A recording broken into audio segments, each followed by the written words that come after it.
This is your go-to news source for all confirmation process as the administration starts to take form. But there is some major breaking news. President Trump sent his envoy, Steve Witkoff, on the other side of the planet saying, get the hostages home. Get the hostages home before the first day of my administration.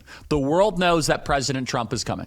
President Trump said if the hostages are not released, all hell will break loose. And Israel and Hamas have reached an agreement on a ceasefire deal to end their 15-month war in Gaza. Now, this is phenomenal news. Whether it's going to last or not remains to be seen. Under the deal, a ceasefire will last for at least 6 weeks. Hamas will release dozens of hostages it is still holding from the 7th of October, that terrible mini Holocaust that we saw, an unspeakable tragedy that was performed against Israel, that was unwarranted, that was unprompted, one of the most evil acts we've seen in the modern era. Hundreds of Palestinian prisoners will then be in exchange and allow large convoys of aid to enter Gaza. Then after the initial exchanges, if the ceasefire holds, the second phase will be Israel withdrawing from the territory of Gaza, Hamas releasing its remaining hostages, and a permanent peace deal being settled. Now, the deal still has to be approved by Netanyahu's cabinet, and his political coalition is not necessarily a big fan of this. Now, let me emphasize something. Joe Biden had an opportunity to end this conflict. In fact, you could make an argument that if Joe Biden and Kamala Harris would have been able to end this war back last year, this would have helped them politically. All of the kids who I told them, I said, vote for Trump, vote for Trump. He will prevent World War III. Well, look, guess what? President Trump is already delivering as the peace president before he takes office. All the kids who voted for him, and I've told, on all of our TikTok videos that got billions of views, I said, vote for the president. He'll prevent you from being drafted into a war. It turns out that President Trump is the peace president. This mandate is about peace through strength. Diplomatic means first. You can make an argument that we wouldn't have won the state of Michigan if it wasn't for President Trump reaching out to the Arab Muslim community. And Biden is just so useless. Couldn't end Ukraine, can't end Gaza. What it takes is for President Trump and Steve Witkoff to go right into the scenario before he's even president during a transition period.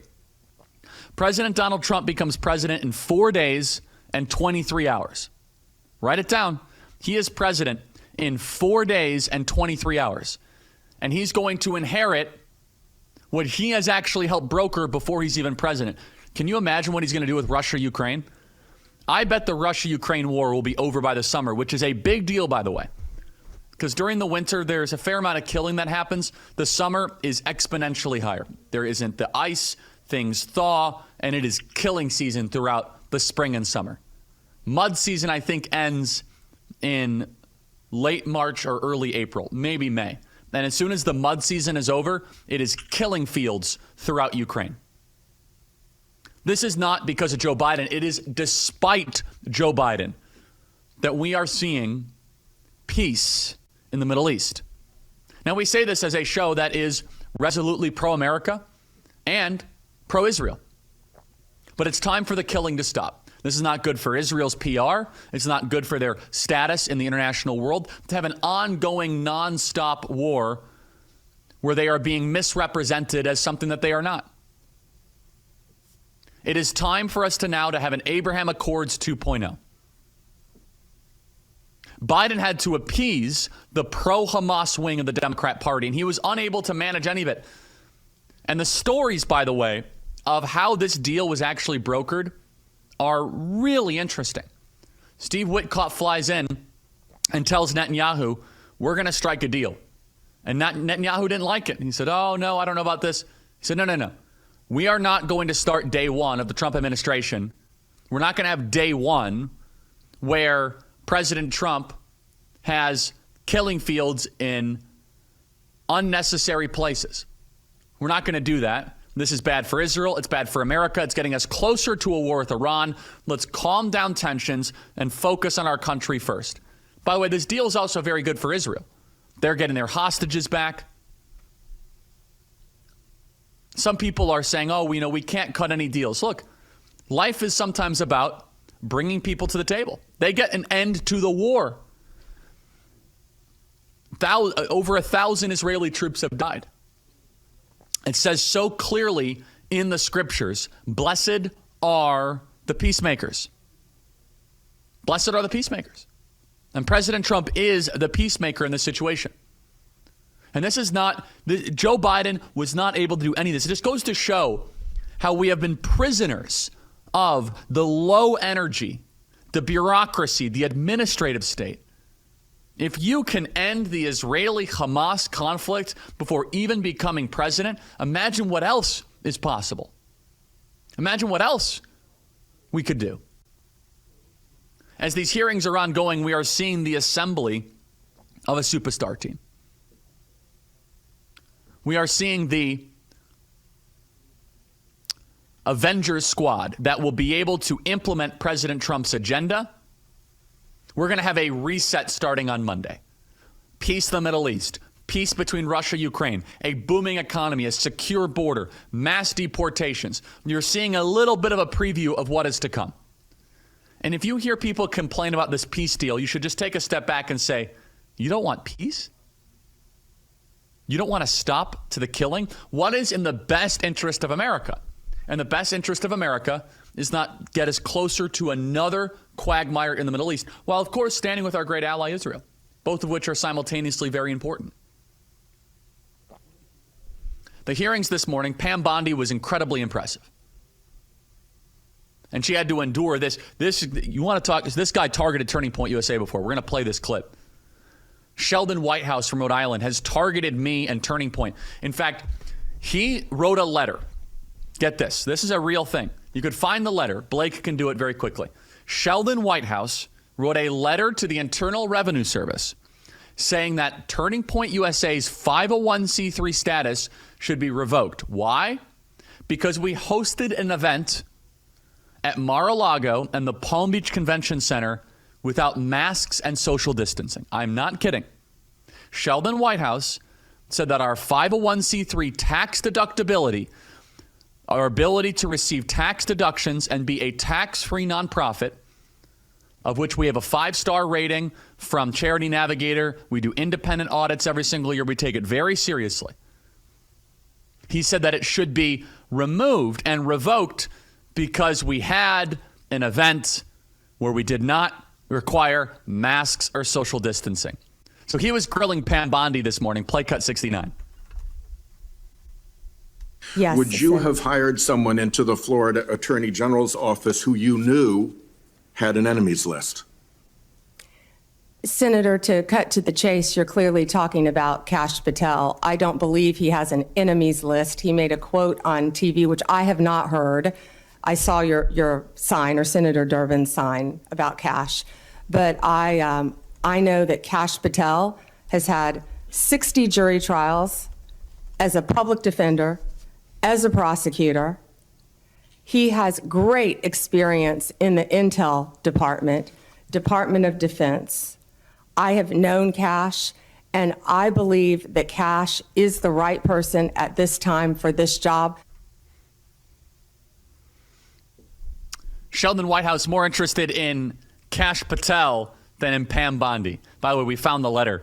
Documents reveal Senate Democrats pressured IRS Department of Justice to target conservative groups. That's Sheldon Whitehouse for you. We won the youth vote in Michigan. We won the youth vote. We almost won it in Wisconsin, and we almost won it in Pennsylvania. But why is it that we won it in Michigan, but not Wisconsin or Pennsylvania? It's because in Michigan, there was a serious movement of young Arab men.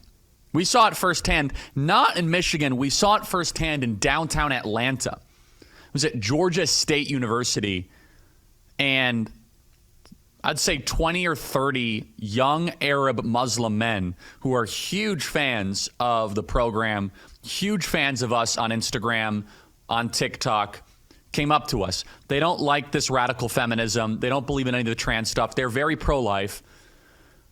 The question they had, these young Arab Muslim men, as you can see how young men moved to the right, they said, what is President Trump going to do about the war in Gaza? Is he going to end the war?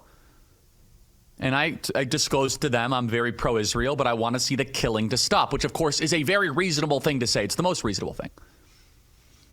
And they said, we're all going to vote for Trump. Our whole community is going to vote for Trump. And they said, if, they told me this, these young Arab Muslim men, they said, if President Trump delivers a peace deal, it will change the direction of how Arab Muslims view politics for a generation. They were telling me that amongst all of their friends and their family in Middle Eastern Arab Muslim communities in Michigan, in Pennsylvania, in Minnesota, they will be watching Trump very closely. And that if Trump does deliver this victory, if Trump does deliver a peace deal, that they will leave the Democrat Party in major numbers. According to CNN exit polls in Michigan, President Trump won the youth vote, R+3, a 27-point swing from 2020. In 2020, Biden won the youth vote by 24 points. In 2024, Trump won the youth vote by 3 points. Even amongst young, non-Arab kids on campuses, I would be asked about the Gaza-Israel conflict all the time. Charlie, when is the killing going to stop? When is the war going to be over? I said, if you want a chance at a war to be over, put President Trump in charge. And show 78, this is how young men moved. Young men did not want to be drafted to another foreign war. And young Arab men especially were giving Trump a shot. In 2018, young men favored the Democrat Party by 19 points. In 2020, by 15 points. In 2022, by 1 point. Young men now vote Republican by 13 points.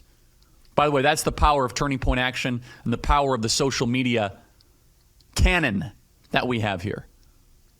All this to say that the breaking news of the Gaza-Israel-Hamas peace deal could recalibrate and change politics for a generation.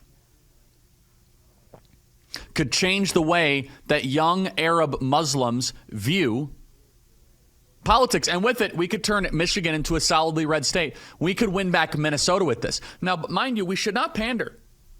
If you are in support of radical Islamic terrorism, I got nothing for you. If you're anti-Israel, anti-Semitic, we're not going to cut a deal with that.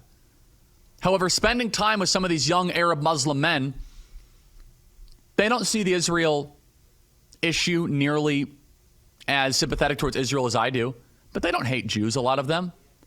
They just have friends and family in the region, and they want peace, and they know that Donald Trump will bring peace, and they were right. That Donald Trump will bring an end to the slaughter, an end to the killing, and they were right. Turns out Joe Biden and the American war machine, brought to you by Kamala Harris and Leon Panetta, they're the ones that wanted to see this conflict continuing. And it's a pause in fighting, which is a phenomenal thing. It is a ceasefire. Now, a deeper peace agreement is going to come down the road. But it goes to show the command that President Trump has, and the Arabs who flipped to voting for Trump just learned something very quickly.